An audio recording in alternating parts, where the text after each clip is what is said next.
இசையமைப்பாளர் தேனிசை தென்றல் தேவா என்னுடைய பாடல்களை இப்போ இருக்கிற படங்களில் பயன்படுத்துறதுக்காக நான் காப்பி ரைட்ஸில் பணம்லாம் வாங்குறதில்ல, எனக்கு புகழ் மட்டும் போதும். லியோன் ஒரு படத்தில் பார்த்தீங்கன்னா கரு கருப்பாயின்னு ஒரு பாட்டு அதை வந்து யூஸ் பண்ணியிருக்காங்க ஒரு ஃபைட்டில்.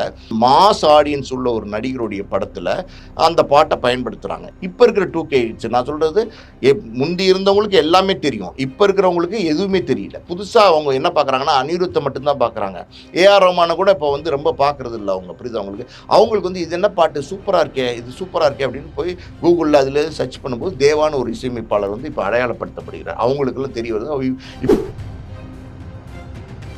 இளையராஜா பற்றி இன்னொரு கருத்து இருக்கீங்க என்னன்னா, பணம்னா அவர் வந்து ரொம்ப ஸ்ட்ரிக்டாக இருப்பார், பணத்துக்கு பின்னாடி தான் அவர் போகிறாரு அப்படிலாம் ஒரு விமர்சனங்கள் இளையராஜா மேலே இருக்குங்கிறது உண்மைதான். அவருடைய ஆரம்ப காலகட்டத்தில் நிறைய இயக்குநர்களுக்கு பணம் பண்ணி கொடுத்துருக்காரு. சமீபத்தில் கூட ஒரு இன்டர்வியூல சொல்லியிருந்தாரு, ஒரு தயாரிப்பாளர் தாலியெல்லாம் கொண்டு வந்தாரு, நான் வேணான்னு எடுத்துட்டு போங்கலாம் சொல்லிட்டு அப்படிங்கிற விஷயங்கள் பண்ணியிருக்காரு இல்லையா சார்? ஏன் இந்த ஆடியோ ரைட்ஸ்ல கெட்ட பேர் எடுத்துக்கிறாரு? ஏன் இந்த ஆடியோ ரைட்ஸ்ல அவருடைய பேரை கெடுத்துக்கிறாரு? இதுதான் நம்மளோட கேள்வி. அவர் மட்டும் தான் பண்றாரு அந்த இடத்துல அப்படிங்கறத ஒரு கேள்வி. எல்லாரும் ரஹ்மான் பண்றாரு, எல்லாருமே தான் பண்றாங்க சார். இங்க பாருங்க சார், எல்லாரும் பண்றாங்க, ஆனா யாரை விமர்சனம் பண்றாங்க? அதுதான் ஏன்னு கேக்குறேன். மேடையில் பாடுறாரு, அவர் ஒரு சிங்கர், பல வந்து கான்செப்ட் பண்றாரு, பாடுறாரு. அப்போ ஏன் அந்த பாடக்கூடாதுன்னு தடுக்கிறீங்க? எது வேணாலும் இருக்கலாம். ஒரு நிமிஷம் கான்செப்ட் பண்ணி காசு வாங்கிட்டு தான் கான்செப்ட் பண்றாரு சார். எல்லாரும் தான் சார் காசு வாங்கிட்டு. அதுதான் சொல்றேன் சார், எல்லாத்துலயும் நீங்க ஒரு பங்கு கொடுக்கறதுல என்ன, எல்லாத்துலயும் நீங்க காசு பார்க்காதீங்க, எல்லாத்துலயும் நீங்க காசு பார்க்காதீங்க.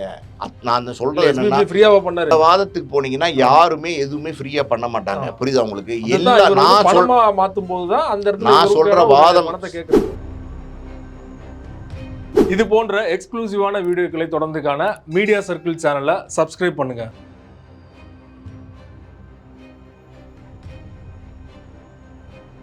மீடியா சர்க்கிள் நேயர்களுக்கு வணக்கம். இன்றைக்கு நம்மோடு நேர்காணலுக்காக ஆஸ்கார் மூவிஸ் தயாரிப்பாளரும் திரைத்திறனாய்வாளருமான பாலாஜி பிரபு அவர்கள் நம்மோடு இணைந்திருக்கிறார். அவரோடு பேசலாம். சார் வணக்கம். சார் வணக்கம். இசையமைப்பாளர் தேனிசை தென்றல் தேவா சமீபத்தில் ஒரு இன்டர்வியூ கொடுத்தார். அந்த இன்டர்வியூவில் வந்து என்னுடைய பாடல்களை இப்போ இருக்கிற படங்களில் பயன்படுத்துறதுக்காக நான் காப்பி ரைட்ஸில் பணம்லாம் வாங்குறதில்ல, எனக்கு புகழ் மட்டும் போதும், குழந்தைகள் முதல் இளைஞர்கள் வரை எல்லாரும் என்னோட பாட்டை ரசிச்சா போதும் அப்படின்னு வந்து வெளிப்படையாக சொல்லியிருக்காரு இல்லையா? ஒரு தயாரிப்பாளராக உங்களோட கருத்து என்ன சார்? அது தேவாவுடைய கருத்து. அதாவது வந்து எனக்கு புகழ் போதும் பணம் வேண்டாம் அப்படின்னு சொல்லியிருக்காரு இல்லையா? அந்த பாயிண்ட்டை மட்டும் எடுத்து பேசினா வரவேற்கிற விஷயம்தான். நிச்சயமாக நல்ல விஷயம்தான். எல்லாரும் அதை ஃபாலோ பண்ணால் ரொம்ப நல்லாயிருக்கும். அது என்ன ஏன் அப்படிங்கிறத நம்ம பேசுவோம். இதுக்கு முன்னாடி தயாரிப்பாளராக நான் சில விஷயங்களை வந்து ஆடியன்ஸ்க்கு தெளிவுபடுத்த விரும்புகிறேன். அது என்ன அப்படின்னா, ஒரு படத்தினுடைய தயாரிப்பாளருக்கு தான் அந்த காப்பி ரைட்ஸ், அதாவது வந்து ராயல்ட்டின்னு சொல்கிறாங்கல்ல, அந்த ஆடியோ ரைட்ஸ் வந்து அந்த தயாரிப்பாளருக்கு தான் சொந்தம். அந்த தயாரிப்பாளரை தவிர அந்த ஆடியோ ரைட்ஸ் வேறு யாருக்கும் சொந்தம் கிடையாது. First point. இதில் இந்த ஆடியோ ரைட்ஸ் வந்து இசையமைப்பாளர்கள் வந்து எங்களுக்கு சொந்தம் அப்படின்னு சொல்லி சொல்கிறாங்களே, இது எப்படி அப்படின்னு ஒரு கேள்வி வந்து ஆடியன்ஸ் கிட்ட இருக்குது. அதையும் நம்ம தெளிவுபடுத்திடுவோம். என்னென்னா, இப்போ வந்து ஒரு இசையமைப்பாளர் இளையராஜாவாகட்டும், இல்லை வந்து ஏஆர் ரஹ்மான் ஆகட்டும், அனிருத் ஆகட்டும், நம்ம உதாரணத்துக்கு தான் சொல்கிறோம். இவங்கெல்லாம் வந்து படம் அக்ரிமெண்ட் சைன் பண்ணும்போதே எங்களுக்கு வந்து சம்பளம், அதாவது வந்து சம்பளம் ப்ளஸ் ஆடியோ ரைட்ஸ், இதுதான் எங்களுடைய டோட்டல் சம்பளம். ஒரு பேக்கேஜ் மாதிரி எங்களுக்கு கொடுத்துடணும், இதை நீங்கள் அக்ரிமெண்ட்டில் எங்களுக்கு சைன் பண்ணி நீங்கள் எங்களுக்கு கொடுத்துடணும் அப்படின்னு சொல்லும்போது ப்ரொடியூசர்ஸ் வந்து, அதாவது வந்து பெரிய இசையமைப்பாளர்கள், ஒரு உதாரணத்துக்கு ஏஆர் ரஹ்மான் இருக்கிற உயரத்துக்கும் அனிருத் இருக்கிற உயரத்துக்கும் இளையராஜா இருக்கிற உயரத்துக்கும் காப்பி ரைட்ஸை நாங்கள் தரமாட்டோம் அப்படின்னு தயாரிப்பாளர்கள் சொன்னாங்கன்னா, அவங்க வந்து சரி நாங்கள் காப்பி ரைட்ஸோட தான் படம் பண்ணுறோம், உங்களுக்கு பண்ண முடியாதுன்னு சொல்லிடுவாங்க. அந்த மாதிரி அவங்களுடைய தயவு தேவை அப்படின்னு சொல்லி இப்போ வந்து காப்பி ரைட்ஸையும் சேர்த்து தயாரிப்பாளர் வந்து அக்ரிமெண்ட் போட்டு கொடுத்துட்றாங்க. ஒன்ஸ் வந்து ரிட்டர்னில் அக்ரிமெண்ட் போட்டு, இந்த மாதிரி வந்து உதாரணத்துக்கு நம்ம இளையராஜாவே எடுத்துப்போம். இளையராஜா ஒரு படத்துக்கு, புது படத்துக்கு அக்ரிமெண்ட் போடுறாரு, இதே மாதிரி ஒரு கோரிக்கை வைக்கிறார், காப்பி ரைட்ஸும் சம்பளமும் எனக்கு வேணும்னு சொல்லும்போது ரெண்டும் சேர்ந்து தான் அவருடைய சம்பளம்னு அவர் சொல்கிறாரு. தயாரிப்பாளர் அதுக்கு உடன்படுறாரு, ஒத்துக்கிறாரு. இரண்டையும், அதாவது வந்து சம்பளத்தையும் என்ன அப்படிங்கிறத குறிப்பிட்டு, காப்பி ரைட்ஸ் அதாவது வந்து ராயல்ட்டியும் இளையராஜாவுக்கு நான் கொடுத்துட்றேன் அப்படிங்கிறத வந்து அக்ரிமெண்ட்டில் ரிட்டர்ன் எழுதி கையெழுத்து போட்டு, அதாவது தயாரிப்பாளரும் கையெழுத்து போட்டு இளையராஜாவும் கையெழுத்து போட்டு ஆளுக்கு ஒரு அக்ரிமெண்ட்டை ட்ரான்ஸ்ஃபர் பண்ணிக்கிட்டாங்கன்னா அந்த காப்பி ரைட்ஸ் வந்து இளையராஜாவை சாரும். மற்றபடி ரிட்டர்னில் இல்லாத எந்த காப்பி ரைட்ஸும், இப்போ தயாரிப்பாளர் வந்து ஒரு புதுமுக இசையமைப்பாளரோ இல்லை வந்து பெரிய அறியப்படாத ஒரு இசையமைப்பாளர், நிறைய இசையமைப்பாளர் இன்றைக்கி இருக்காங்க, அவங்களில் யாரோ ஒருத்தரை புக் பண்ணுறாரு, சும்மா ஒரு பேச்சுக்கு வச்சுப்போம், ஏதோ ஒரு இசையமைப்பாளர், அந்த இசையமைப்பாளர்கிட்ட போய் பேசும்போது அவர் வந்து காப்பி ரைட்ஸ்லாம் டிமாண்ட் பண்ண முடியாது. ஏன்னா அவருக்கு வாய்ப்பு கிடைக்கிறதே பெரிய விஷயம். அப்போ அவர் என்ன சொல்லுவார், சார் எனக்கு காப்பி ரைட்ஸ் எல்லாம், காப்பி ரைட்ஸ் கேட்குறதே முதல்ல தப்பு. அது ப்ரொடியூசரோட சொத்து தான். கேட்டு குடுத்துட்டாங்கன்னா, அது அவங்கள சார்ந்தது தான். அது விட்டுருவோம். அந்த டிஸ்கஷனுக்குள்ள போனீங்கன்னா, ரொம்ப ரொம்ப பெருசா டீட்டெயிலிங் போகும். ஏன்னா டிஸ்கஷன் போயிட்டே இருக்கும். இசையமைப்பாளர் வந்து நான் கிரியேட்டிவா திங்க் பண்றேன், ஆமா. யோசிக்கிறேன். அதனால எனக்கு தான் சொந்தம் அப்படின்னு நெறைய பேர் சார் சொல்றத என்னதான் யோசிக்கிறாங்க. கிரியேட்டிவா திங்க் பண்றாங்க, எனக்கு தான் சொந்தங்கிறது எந்த காலத்திலயுமே சொல்ல முடியாது சார். ஏன்னா, நீங்க கிரியேட்டிவா திங்க் பண்ணீங்கன்னா, நீங்க ஒரு ஆல்பம் போடுங்க. அந்த ஆல்பத்துக்கான செலவ நீங்க செய்யுங்க. ஸ்டுடியோ வாடகையிலருந்து, ஆர்கெஸ்ட்ராலருந்து, வர மியூசிஷியன்லருந்து, பாடுறவங்கலருந்து எல்லாமே நீங்க செலவு பண்ணுங்க. ஏ டூ இசட் அதாவது இப்ப காலையில டிஃபன்லருந்து, மத்தியான சாப்பாடுலருந்து அத்தன செலவுகளையும் நீங்க செய்யுங்க. அப்ப அந்த உரிமைய நீங்க கொண்டாடுங்க. உங்களுக்கு உரிமை இருக்கு. நீங்க கிரியேட் பண்றீங்கிறதுக்காண்டி நீங்க ரைட்ஸ கேட்கறது தவறு. ஆனா, நம்ம பேசுற மாரி குடுத்துட்டா அது வேற விஷயம். அது பேசினோம்னா ரொம்ப டீட்டெயிலிங்கா பேசிக்கிட்டே ஓகே. போணும். அதனால நம்ம இது நமக்கு டாபிக் இல்ல. புரியுதா உங்களுக்கு? அதனால நான் என்ன சொல்ல வரேன்னா, சமீபத்திய இசையமைப்பாளர்கள் எல்லாமே என்ன பண்றாங்கன்னா, சம்பளத்தோட சேர்த்து காப்பி ரைட்ஸ எழுதி வாங்கிக்கிறாங்க. இது இப்ப ட்ரெண்ட்ல இருக்கு. முந்தைய காலத்துல இது இல்ல. முந்தைய காலத்துல தயாரிப்பாளர் தான் அந்த காப்பி ரைட்ஸ் அதாவது ராயல்டி, ஆடியோ ரைட்ஸ வேற ஒரு நிறுவனத்துக்கு விப்பாங்க. ஸோ அந்த நிறுவனம் அந்த காப்பி ரைட்ஸ வாங்கிட்டாங்கன்னா, அதுக்கப்புறம் அந்த தயாரிப்பாளருக்கு கூட அதுல உரிமை கிடையாது. நல்லா தெளிவா இந்த விஷயத்த புரிஞ்சுங்க. ஒரு உதாரணத்துக்கு சொல்லணும்னா, அந்த காப்பி ரைட்ஸ் டி சீரிஸ்க்கோ, இல்ல சரிகமக்கோ யாரோ ஒரு இடத்துக்கு, யாரோ ஒரு ஆடியோ நிறுவனத்துக்கு இந்த தயாரிப்பாளர் வித்துறாரு அக்ரீமெண்ட் போட்டு. இந்த என்னுடைய ஆடியோ ரைட்ஸை உங்களுக்கு குடுக்குறேன் அப்படின்னு சொல்லி குடுத்துட்டாருன்னா, இந்த ஆடியோ ரைட்ஸ் இப்ப தயாரிப்பாளருக்கு சொந்தமா குடுத்ததுக்கு அப்புறம்னா, கண்டிப்பா கிடையாது. தயாரிப்பாளருடைய சொத்து, விக்கிறதுடைய உரிமை பெற்றவர், அவர் இன்னொருத்தர்ட்ட வித்துட்டாரு. வித்து அவர் பணம் வாங்கிட்டாரு. அதுக்கான பணமும், ஈடான பணமும் வாங்கிட்டாரு. அந்த ரைட்ஸ் இருக்கு பார்த்தீங்களா, ஆடியோ ரைட்ஸ் அது அந்த நிறுவனம் டி சீரிஸோ, இல்ல சரிகமவோ யாரோ அவங்களுக்கு தான் அது இனிமே காலத்துக்கும் சொந்தமாகும். இதுதான் இந்த நிலைமை. இது நெறைய பேருக்கு புரியிறது இல்ல. கன்ஃப்யூஷனா இருக்கு. இங்க தேவா நான் காப்பி ரைட்ஸ் எல்லாம் கேட்க மாட்டேன். ராயல்டி எல்லாம் கேட்க மாட்டேன். என்னுடைய பாட்டுக்கள் எல்லா இடத்துலயும் போய் சேர்ந்தா சரி. எனக்கு இந்த புகழ் குடுக்குற சந்தோஷமே பெரிய சந்தோஷமா இருக்கு. இதை மீறி எனக்கு பணம் குடுக்குற சந்தோஷம் பெருசா இல்ல அப்படிங்கிற ஒரு ஸ்டேட்மென்ட் சமீபத்தில ஒரு பேட்டியில தேவா சார் சொல்லியிருக்கிறாரு. நல்ல விஷயம். ஆனா இதுல ஒரே ஒரு விஷயம் நான் முரண்படுறேன். காப்பி ரைட்ஸ் அவர் கேட்கறதுக்கு உரிமை இருக்கான்னா, அவர் அந்த படத்த பெற்று வச்சிருந்தா தான் காப்பி ரைட்ஸ் கேட்க முடியும். புரியுதா உங்களுக்கு? ஆனா என்னுடைய படங்கள் எல்லா பக்கமும் போய் சேரணும். என்னுடைய பாடல்கள் எல்லா பக்கமும் போய் சேரணும். அளவில்லாத மக்கள்ட்ட போய் சேரணும் அப்படின்னு ஆசைப்படுறாரு பார்த்தீங்களா? அது ஒரு கலைஞனுடைய உண்மையான, இயல்பான ஆசை. ஒவ்வொரு கலைஞனும் அப்படி ஆசைப்படணும். ஒரு பாட்டையோ, ஒரு ஒரு வேற ஏதோ ஒரு வடிவத்தில நீங்க ஒரு கலைய நீங்க வெளியில ஒருத்தவங்களுக்கு மக்கள் குடுக்குறீங்க. இதெல்லாம் எப்படின்னா சார், சினிமால வர பாடல்களோ, இல்ல வேற உருவத்தில வர பாடல்களோ, எதா இருந்தாலும் சரி, அது மக்களுக்கு போய் சேர்றதுக்காண்டி தான் நீங்க குடுக்குறீங்க. யாருக்காண்டி நீங்க இத தயாரிக்கிறீங்க? மக்களுக்காண்டி தயாரிக்கிறீங்க. மக்கள் அத கேட்டு சந்தோஷப்படுறாங்க. பல வடிவங்கள்ல இன்னைக்கு YouTube, நெறைய சேனல்ஸு, சோசியல் மீடியா என்னென்னமோ டெவலப்மெண்ட்லாம் இன்னைக்கு லேட்டஸ்ட்டா வந்துருச்சு. ஒரு காலத்தில சேட்டலைட் கிடையாது. இப்போ லேட்டஸ்ட்டா எப்படி சொல்றது, டிஜிட்டல் பிளாட்ஃபார்ம் வந்துருச்சு. ஓடிடி வந்துருச்சு. என்னென்னமோ வந்துருச்சு. இன்னும் இருக்கிற காலங்கள்ல இன்னும் நெறைய புது டெக்னாலஜி, புது விஷயங்கள் எல்லாம் வந்திருக்கும். ஒரு காலத்தில செல்ஃபோன் இருந்துச்சா? ஒண்ணும் கிடையாது. இந்த மாரி புதுசு புதுசா வர விஷயங்கள் நெறைய பழைய இசையமைப்பாளர்கள்லாம் தேடி கொண்டு போய் இன்றைய இருக்கிற இளைஞர்கள், ஒரு உதாரணத்துக்கு சிம்பிளா சொல்லணும்னா 2K கிட்ஸுக்குலாம் தேவானாலே யாரும் தெரியாது. அவங்க இசையமைப்பாளர் இளையராஜான்னா ஓகே தெரியும் அப்படின்னு சொல்லுவாங்க. ஏன்னா அவர் போட்ட பாடல்கள் 1500 படங்களுக்கு மேல போட்டிருக்கிறாரு. ஒவ்வொரு பாடல்களும் அருமையான பாடல்கள். அதுல எந்த மாற்று கருத்தும் கிடையாது. இளையராஜா மேல நமக்கு எந்த காழ்ப்புணர்ச்சியும் கிடையாது. அவர் மிகப்பெரிய இசை மேதை. அதுல ஒண்ணும் சந்தேகமே கிடையாது. ஆனால் அவர் தெரியுது. ஏஆர் ரோமன தெரியுது. அனிருத்த தெரியுது. புரியுதா உங்களுக்கு? ஜிப்ரான தெரியுது. ஒரு சில சாம் சிஎஸ்ன்னு ஒரு மியூசிக் இன்றைய இமான தெரியுது. ஆனா தேவா மாரி ஆளுங்கள், எம்.எஸ். விஸ்வநாதன் மாரி அந்த காலத்துல சினிமா துறையில கோலோச்சி இருந்த இசையமைப்பாளர்கள் எம்.எஸ். விஸ்வநாதன்லாம். அவர் மாரி ஆளுங்கள்ல இன்னி இருக்கிற 2K கிட்ஸ்க்குலாம் தெரிய மாட்டேங்குது. இப்ப தேவாவுடைய பாடல்கள் சமீபத்துல பார்த்தீங்கன்னா, மிகப்பெரிய அளவுல பிரபலமாயிட்டு வருது. நான் நெறைய விஷயங்கள் டிக்டாக்ல எல்லாம் பார்த்தீங்கன்னா, இந்த ஒரு சாங் வாழைத்தோப்புக்குள்ள வாலிபத்து காத்தடிக்குதே, சக்கரவர்த்திங்கிற படத்துல அந்த பாடல் அந்த காலத்துல அவ்வளோ பிரபல்யம் இல்ல. புரியுதா உங்களுக்கு? வாழைத்தோப்புக்குள்ள வாலிபத்து காத்தடிக்குதே. ஹிட் ஆச்சு. நல்ல பாட்டுன்னு கவனிக்கப்பட்டுச்சு. ஆனா இன்னைக்கு பாருங்க, சமீபத்தில பேன் பண்ணப்பட்ட TikTok, அதுக்கப்புறம் Instagram இதுலலாம் அந்த பாடல்கள் ஓடிட்டு இருக்கு. புரியுதா உங்களுக்கு? அது எங்க அப்பா தயாரிச்ச படம், எங்க அப்பா இயக்குன படம். இன்னைக்கு அந்த படத்தினுடைய பாடல்கள் பல வடிவங்கள்ல எல்லாரும் ஆடுறாங்க. சின்ன சின்ன 2 minutes to 1 minute 30 seconds clippings தான். ஆனா அது YouTubeல வரும்போது நம்ம பார்க்குறோம்ல, பார்க்கும்போது அதோட சந்தோஷம் இருக்குல்ல சார். உண்மையா சொல்றேன். நான் என்னை வச்சே சொல்றேன். அவ்வளோ சந்தோஷமா இருக்கு. இந்த மாரியெல்லாம் நம்மளுடைய படைப்பு பல ரூபங்கள்ல இன்னைக்கு நம்மள வெளியில உலகத்துல இன்னைக்கு ரசிக்கிறாங்க. இன்னைக்கு அத எடுத்து ட்ரெண்ட் ஆக்குறாங்கன்னும் போது, ஒரு அலாதி சந்தோஷம் ஒண்ணு வரும் பார்த்தீங்களா? அந்த மாரி ஒரு சந்தோஷம் தான் தேவா சாருக்கு வருது. அத தான் தேவா சார் ரொம்ப இயல்பா, ரொம்ப அழகா வெளிப்படுத்தியிருக்கிறாரு. இப்போ நம்ம லியோன்னு ஒரு படத்துல பார்த்தீங்கன்னா, கரு கரு கருப்பாயின்னு ஒரு பாட்டு. அத யூஸ் பண்ணியிருக்காங்க ஒரு ஃபைட்ல. அந்த பாட்டு அந்த படம் இப்போ லியோ வந்து விஜய் வந்து ட்ரெண்டிங், இன்னைக்கு வந்து ட்ரெண்டிங்கில் இருக்கிற யார் நம்பர் 1 ஆர்டிஸ்ட்டாக விஜய் தான். அதாவது மாஸ் ஆடியன்ஸ் உள்ள ஒரு நடிகருடைய படத்தில் அந்த பாட்டை பயன்படுத்துகிறாங்க, யார் தேவா சாரோட பாட்டை. அப்போ அந்த பாட்டை பார்க்குற ரசிகர்கள்லாம் இது என்ன பாட்டு, இப்போ இருக்கிற 2K கிட்ஸ் நான் சொல்கிறது, முந்தி இருந்தவங்களுக்கு எல்லாமே தெரியும், இப்போ இருக்கிறவங்களுக்கு எதுவுமே தெரியல. புதுசாக அவங்க என்ன பார்க்குறாங்கன்னா அனிருத்தை மட்டும்தான் பார்க்குறாங்க.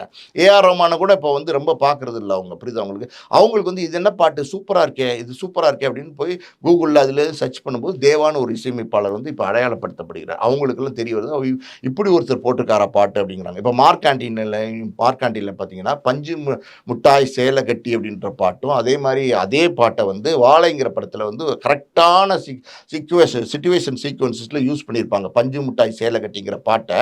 அந்த பாட்டெல்லாம் பார்க்குறாங்க. இப்போ இந்த படங்கள்லாம் யார் பார்க்குறா, இப்போ இருக்கிற லேட்டஸ்ட் ஜென்ரேஷன் அவங்களுக்கு தெரியல.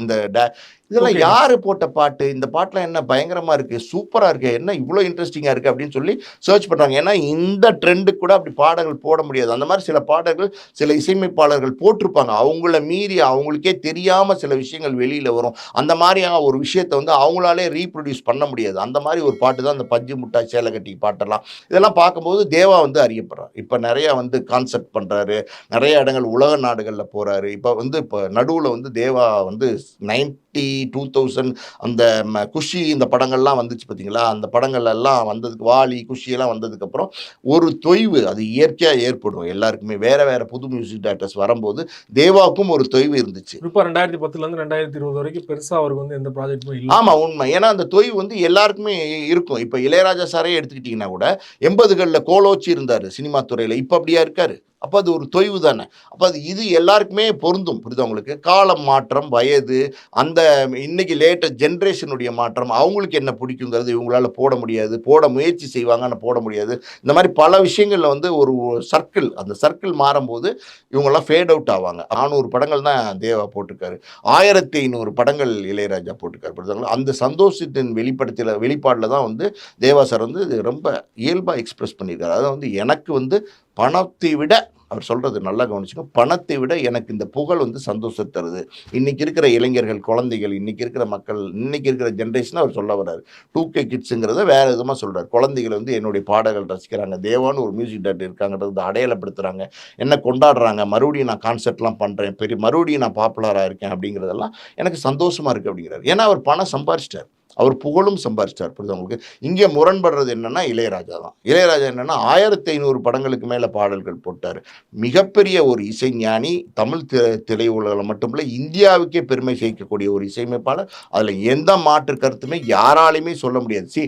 ஒரு பயணம் நம்ம காரில் போகிறோம், ஒரு லாங் ட்ராவல் போகிறோம், ஒரு பெங்களூர் போகிறோம், இல்லை ஒரு மதுரைக்கு போகிறோம், எங்கேயோ போகிறோம், அந்த காரில் யாரோட பாடல்கள் அதிகமாக ஓடுதுங்கிறீங்க? ஏஆர் ரஹ்மான் பாட்டு ஓடுதா, தேவா பாட்டு ஓடுதா, அனிருத் பாட்டு ஓடுதான்னா மெஜாரிட்டி இளையராஜா பாட்டு தான் ஓடுது. மேலே இன்னைக்கு இருக்கிற 2K கிட்ஸ் கூட இளையராஜா பாட்டை வந்து காலையில் அலாரம் டியூனாகவே வைக்கிறாங்க, புரியுது அவங்களுக்கு. அந்த மாதிரி பாடல்கள் வந்து ரசிக்கக்கூடிய பாடல்களை இளையராஜா போட்டிருக்காரு. ஒரு பயணத்தில் நம்மளுடைய எப்படி ட்ராவலை நம்ம என்ஜாய் பண்ணணும்னா இளையராஜா பாட்டு கேட்குறோம். ட்ராவல் போய் ஒரு இடத்துல லேண்ட் ஆனா கை வலிக்குதே, கால் வலிக்குதே, ட்ராவல் பண்ணியிருக்க சோர்வாக இருக்கேன் போது ஒரு சுடுதண்ணியில் குளிச்சுட்டு வந்து மறுபடியும் ஒரு பாட்டை போடுறோம். எந்த பாட்டை போடுறோம்? இளையராஜா போடுறோம். சார் நம்ம பயணத்துக்கும் இளையராஜா பாட்டு, நம்மளுடைய எப்படி சொல்றது களைப்புக்கும் இளையராஜா பாட்டு, நம்மளுடைய சந்தோஷத்துக்கும் இளையராஜா பாட்டு, நம்மளுடைய காதலுக்கும் இளையராஜா பாட்டு, நம்மளுடைய சோகத்துக்கும் இளையராஜா பாட்டு, எல்லாத்துக்குமே நம்ம இளையராஜாவை தேடுறோம். அப்படி இருக்கிற அந்த பாட்டுக்களில் நீங்கள் ரெஸ்ட்ரிக்ஷன் கொண்டு வந்தீங்கன்னா, இதில் பயன்படுத்தக்கூடாது, அதில் பயன்படுத்தக்கூடாது, இந்த வடிவத்தில் பயன்படுத்தக்கூடாது, இந்த படத்தில் பயன்படுத்தக்கூடாது, நீங்கள் தடை பண்ணி. ஏன் மஞ்சு அண்ட் பாய்ஸ்னு ஒரு படம் இருக்கே, அந்த படம் எதனால் ஓடிச்சுங்கிறீங்க? ஒன்றுமே கிடையாது சார் அந்த படத்தில் ஒரு சின்ன கதை தான். ஒருத்தன் வந்து கொடைக்கானல் போன இடத்துல குணா கேவில் போகக்கூடாதுன்னு சொல்கிறாங்க. ஆபத்தான இடத்துக்கு ஒரு 4-5 ஃப்ரெண்ட்ஸ் போகிறாங்க. அங்கே ஒரு புதகுழி மாதிரி ஒரு குழிக்குள்ளே திடீர்னு ஒருத்தர் மட்டும், ஒரு நண்பர் மட்டும் விழுந்துடுறாரு. நாங்கள் எல்லாரும் இது ஒன்றும் பண்ண முடியாதுங்க போயிருங்கன்னு சொல்லும்போது, நாங்கள் என்னுடைய நண்பர் இல்லாமல் திரும்பி போக மாட்டோம் அப்படிங்கிறது தான் அந்த படத்தினுடைய சரியான கரு, புரியுது அவங்களுக்கு. அந்த இடத்துல வந்து எப்படி இளையராஜா பாட்டை பயன்படுத்துகிறாங்க, எவ்வளோ அந்த குணா பாட்டை எப்படி பயன்படுத்துகிறாங்க, குணா கேவ் அது அந்த கேவே வந்து குணா கேவுன்னு ஆகிப்போச்சு. குணா பாட்டை எப்படி பயன்படுத்துகிறாங்க? அப்போ இளையராஜாக்கு அது பெருமையா, சந்தோஷமா? இளையராஜாக்கு நியாயமாக வந்து இளையராஜா மட்டும் இல்லை, ஏஆர் ரஹ்மான் அவர்களுமே பழைய படங்கள் அவர் பாடல்கள் பயன்படுத்துறதுக்கு வாங்கிட்டு தான் இருக்காரு. ஆனா வந்து சார், இங்க இளையராஜா பாருங்க, வந்து விமர்சிக்கிற அளவுக்கு யாருமே ஏஆர் விமர்சிக்கிறது சார் இல்ல. எதனாலுமே இளையராஜான்னு சொல்லி டார்கெட் பண்ண போறாராம். சார் ஏஆர் ஏன்னா ஒரு ரோமான். ஸ்டேஜ்ல வந்து ரஜினிகாந்த் அவர்களே வெளிப்படையா சொல்லியிருப்பாரு, இந்த மாதிரி பணம் தான் நிறைய வருது இல்ல, அதெல்லாம் வந்து இப்ப நிறைய ஆமா, பேர் கட் ரஜினிகாந்தே பண்ணிட்டு இருக்காங்க. சொல்லியிருக்காரு. ஆமா, ரஜினிகாந்தே சொல்லியிருக்கு. நீங்க ஒரு வழி பண்ணி வச்சிருக்கீங்கல்ல சாமி, வருதுல்ல பணம், லட்சுமி வருதுல்ல. அதாவது வந்து இளையராஜா சொல்றாரு, அதாவது வந்து சரஸ்வதி மேலு என்கிட்ட சரஸ்வதி இருக்கு அப்படின்னும்போது, லட்சுமி பெருசு இல்ல அப்படிங்கிற மாரி இளையராஜா அந்த மேடையில சொல்றாரு. அதுக்கு ரஜினி சொல்றாரு, சரஸ்வதி பெருசு இல்ல சாமி, ஆனா வந்து லட்சுமி வர மாரி ஒரு விஷயம் பண்ணி வச்சிருக்கீங்கல்ல அப்படின்னு சூசகமா சொல்றாரு. எதனா இத தான் சொல்றாரு. ரஜினி கிண்டலாவும், கேலியாவும், ரொம்ப எதார்த்தமாவும், காமெடியாவும் சொல்றாரு. அத நம்ம பெருசா எடுத்துக்க வேண்டாம். இருந்தாலும் நான் என்ன சொல்றேன்னா சார், ஒரு கலைஞனுக்கு அவனுடைய சந்தோஷம், அதாவது அவனுடைய உருவாக்கிய படைப்பின் மூலம் கிடைக்கக்கூடிய சந்தோஷத்தை விட நிச்சயமா பணம் வந்து சந்தோஷத்தை குடுத்துறாது. பணம் வந்து சந்தோஷத்தை குடுத்துறாதுங்கிறது ஒரு உதாரணம் சொல்றேன். இன்னொரு விஷயம் சொல்றேன் நான் கேளுங்க. இப்போ ஒரு மரம் இருக்கு, ஒரு கனி, ஒரு செடிய வந்து நீங்க நடுறீங்க. அது ஒரு பெரிய மரமா ஒரு மாமரம்னே வச்சுக்குவோம். பெரிய மரமா வந்துருச்சு. ஒரு ஸ்டேஜுக்கு மேல அது பூ பூக்க ஆரம்பிக்குது. அதுல வந்து பூக்கள் வந்து காயாயி, காய் வந்து கனியாயி, மரத்துல வந்து ஆயிரக்கணக்கான கனிகள் தொங்கும்போது, அது அந்த பக்கம் போறோம் வரோம். எத்தன இடத்துல மாங்கா அடிச்சு சாப்பிட்டுருக்கோம் நம்ம? சொல்லுங்க சார். திருட்டு மாங்கா அடிச்சு சாப்பிடாதவங்க யாராவது இருக்காங்களா? பக்கத்து தோப்புல டக்குன்னு ஒரு வேலி ஏறி குதிப்பான் ஒரு பையன். "டேய் புடிச்சிட்டு வந்துடுடா, பறிச்சுட்டு வந்துடுடான்லாம்" சொல்லி எத்தன இடங்கள் திருடி சாப்பிட்டுருக்கோம். அதாவது வந்து பல பேருக்கு தான் பயன்படுத்துமே சார். ஒரு மரமே வந்து ஒரு 10 பேருக்கு நிழல் குடுக்குது அந்த ஒரு காலங்களுக்குன்னும்போது, உங்களுடைய பாடல்கள் பல மக்களுக்கு பயன்படட்டுமே. எல்லாத்தையுமே நீங்க ஏன் காசா மாத்துறீங்க? அந்த ரைட்ஸே உங்ககிட்ட இருக்கட்டும். அந்த ரைட்ஸே உங்களோடது இருக்கட்டும். நீங்க வாங்கி வச்சிருக்கீங்க. எல்லாமே இருக்கட்டும். எல்லாத்தையுமே நீங்க ஏன் காசா மாத்துறீங்க? அந்த ரைட்ஸ் வச்சிருக்கீங்கல்ல, அதனுடைய பல வடிவத்துல வருமானம் வருது. சில விஷயங்கள நீங்க விட்டுக் குடுங்களேன். நம்ம மனசு இறங்கி எத்தனையோ விஷயங்கள் தர்மதானம் செய்றோம், எல்லாம் பண்றோம். சில விஷயங்கள் நீங்க விட்டுக் குடுங்களேன். அது உங்களுடைய கலைக்கு மரியாதை. புரியுதா உங்களுக்கு? இப்ப என்னதான் வந்து நீங்க வந்து இளையராஜாங்கிற பெரிய மேதை, இசை மேதைன்னு பேசினா கூட, இளையராஜா பத்தி இன்னொரு கருத்து இருக்கு இங்க. என்னன்னா, பணம்னா அவர் வந்து ரொம்ப ஸ்ட்ரிக்ட்டா இருப்பாரு. பணத்துக்கு பின்னாடி தான் அவர் போறாரு. அப்படியெல்லாம் ஒரு விமர்சனங்கள் இளையராஜா மேல இருக்குங்கிறது உண்மை. உண்மதான். யாராலயும் மறுக்க முடியாது. நான் சொல்லல. அப்படி ஒரு விமர்சனம் உங்களுக்கு தேவையா? இவ்ளோ பெரிய கலைஞரா, இவ்ளோ பெரிய மகா ஆனா மேதையா அவருடைய இருக்கிற ஆரம்ப நீங்க. காலகட்டத்துல நிறைய இயக்குனர்களுக்கு பணம்லாம் பண்ணி குடுத்துருக்காரு. சமீபத்தில கூட ஒரு இன்டர்வியூல சொல்லியிருந்தாரு. ஒரு தயாரிப்பாளர் தாலியெல்லாம் கொண்டு வந்தாரு. நான் வேணான்னு எடுத்துட்டு போங்கலாம் சொல்லிட்டு, அப்படிங்கிற விஷயங்கள் பண்ணியிருக்காரு இல்லையா? சார், ஆரம்ப காலத்துல அவர் பண்ணியிருக்காரு. சில விஷயங்கள் நட்புக்காண்டி பண்ணியிருக்கிறாரு. நெறைய உதவிகள் பண்ணியிருக்கிறாரு. ஒரு தயாரிப்பாளர் வந்து இவ்வளோ தான் எங்க பணம் இருக்கு. இதுக்குள்ள ரீடிகார்டிங் முடிச்சு குடுங்கன்னா பண்ணியிருக்கிறாரு. எல்லாமே பண்ணியிருக்கிறாரு. இல்லைன்னு நம்ம சொல்லல.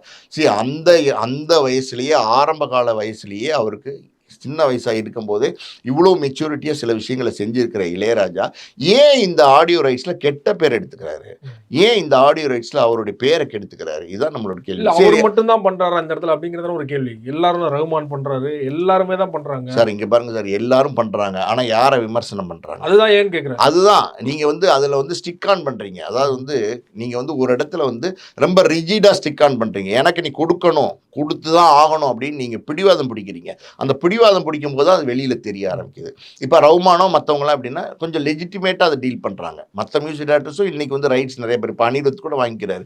லெஜிட்டிமேட்டா டீல் பண்றதுன்னு ஒண்ணு இருக்கு. நீங்க வந்து எல்லாத்தையுமே சரி ஒண்ணு நடந்துருச்சு. அத வந்து சைலன்ட்டா இப்போ ஒரு மஞ்சுமல் பாய்ஸ் மாரி படத்திலேயே இப்போ ஒரு அனிருத் பாட்டோ, ஏஆர் ரஹ்மான் பாட்டோ பயன்படுத்தியிருக்காங்கன்னு வச்சுக்கங்க. அத அவங்க டீல் பண்ற விதமே வேறையா இருக்கும். ம். சரி சார், நாங்க வந்து இவ்வளோ குடுக்குறோம் சார். நாங்க ஒரு சின்ன படம் பண்ணியிருக்கோம் சார். கொஞ்சம் பார்த்து பண்ணுங்க சார். ஓகே ரைட் பண்ணுங்க. ஏஆர் ரஹ்மான் இதுதான் சொல்லுவார்.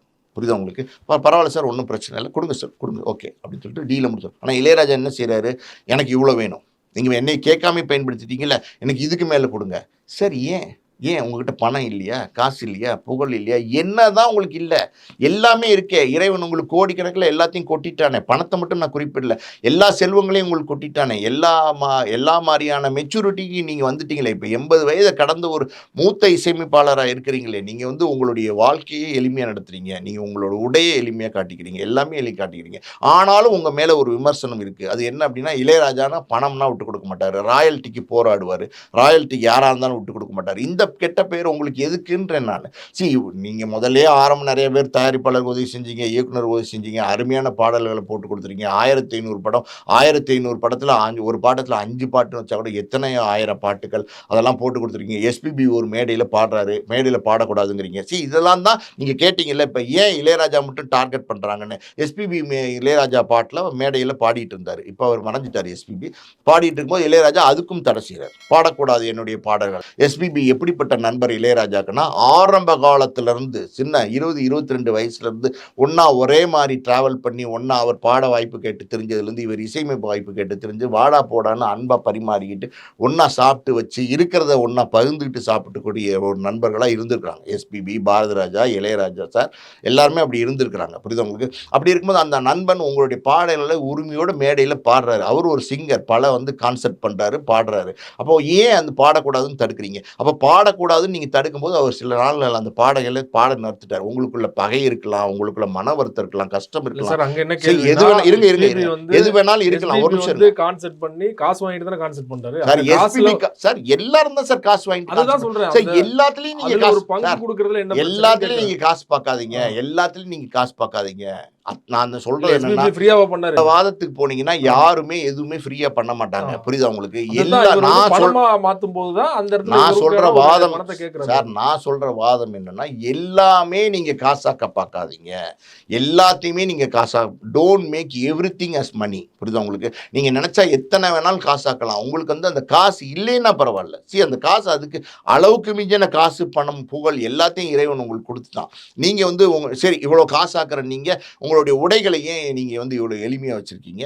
நீங்க ஏன் உங்களை ஒரு தெய்வத்தினுடைய அடையாளம் மாதிரி காட்டிக்கிறீங்க? சொல்றேன், ஒரு சாதாரணமான ஒரு துண்டு, ஒரு சாதாரணமான ஒரு காட்டன் ஜிப்பா, ஒரு 8 முழ வேட்டி கூட கிடையாது, 4 முழ வேட்டி கட்டிட்டு ஒரு சாதாரணமான வெள்ளை செருப்பை போட்டுட்டு எளிய மனிதரா நீங்க உங்களை காமிச்சிக்கிறீங்களா? அப்ப ஏன் எளிய மனிதரா காமிச்சிக்கிறீங்க? உங்களுக்கு எளிய மனிதரா காமிச்சிக்கிற நீங்க ஏன் எல்லா விஷயத்திலையும் பிடிவாதம் பிடிக்கிறீங்க? நீங்க ஏன் எல்லா விஷயத்திலையும் எனக்கு இது வேணும் அப்படின்னு நினைக்கிறீங்க? சரி, அப்படிதான் இந்த பணங்கள்லாம் வாங்கி வாங்கி வாங்கி தான் என்னதான் நம்ம பண்ண போறோம்? இது பொதுவானவ தான், இளையராஜா கிடையாது. நீங்களும் நானுமே அப்படி இப்போ எடுத்துப்போம். அந்த பணங்களை வாங்கி வாங்கி வாங்கி சேர்த்து தான் நம்ம என்ன பண்ண போகிறோம்? இதே மாதிரியான எத்தனை உதாரணங்கள் நம்ம பார்த்துருக்கோம். எத்தனை பணம், கோடிகள் கோடிகள் லட்சம் கோடிகள் சம்பாரிச்சவங்க எதா இருந்தாலும் இந்த உலகத்தில் இயற்கைன்னு ஒன்று இருக்குல்ல, அந்த இயற்கைக்கு நம்ம கட்டுப்பட்டு தான் ஆகணும். இதெல்லாம் எப்படி சார் எனக்கு சொல்கிறதுன்னு எனக்கு தெரியல. இளையராஜா மாதிரி மேதை என்னுடைய படத்துக்கும் இசையமைச்சிருக்காரு. காதல் ரோஜா படத்துக்கு அவர் 9 பாட்டு போட்டு கொடுத்துருக்காரு. 9 பாட்டும் அவ்வளவு அருமையான அழகான பாடல்கள். அந்த படம் சில காரணங்களால் ஓடாமல் போனதுனால அந்த பாடல்கள் பெரிய பிரபலமாகாமல் போச்சு. ஆனாலும் அந்த பாடல்கள் இன்றைக்கும் பிரபலமான பாடல்கள் தான். புரியுதா உங்களுக்கு? எனக்கு அவர் மேலே தனிப்பட்ட முறையில் இளையராஜா அவர்கள் மேலே மிகப்பெரிய மரியாதை உண்டு. அதெல்லாம் என்னுடைய தனிப்பட்ட விருப்பம். ரசிகனாக நான் அந்த பார்வையில் தான் பார்க்குறேன். ஒரு தொழிலாக வரும்போது ஒரு பொதுவாக இளையராஜா பார்க்கும்போது சில முரண்பாடான கருத்துக்கள் எனக்கு இருக்கு. புரியுதா உங்களுக்கு? அது நியாயமான கருத்துக்கள் தான் நான் நினைக்கிறேன். இதுதான் என்னுடைய மனநிலை. நான் வெளிப்படுத்துகிறேன். நான் இப்போ கூட இளையராஜா சார்ட்ட என்ன சொல்ல வரேன்னா, சார் எல்லாமே உங்களுக்கு கிடைச்சிருச்சு சார், இல்லாங்கிறது எல்லாமே அடங்கும். புரியுதா உங்களுக்கு? அப்புறம் அதுவும் இல்லாமல் நீங்கள் எதுக்கு சார் இன்னும் சில விஷயங்களை விட்டு கொடுங்க சார், என்ஜாய் பண்ணட்டும் சார், இந்த ஜென்ரேஷன் என்ஜாய் பண்ணட்டும் சார். நீங்கள் கொடுத்த விஷயங்கள் இந்த ஜென்ரேஷனுக்காண்டி கொடுத்துருக்கீங்க சார், உங்களை கொண்டாடட்டும் சார். உங்களை கொண்டாடும் போது ஏன் சார் ஒரு சின்ன கருப்பு புள்ளி உங்கள் மேலே? அது தேவையில்லை சார். என்னுடைய கருத்து அதுதான். ரொம்ப நன்றி சார். அந்த காப்பிரைட் சிஸ்டம் தொடர்பாக பல்வேறு விஷயங்களை கூட பகிர்ந்து கொண்டீங்க. மிக்க நன்றி. நன்றி சார்.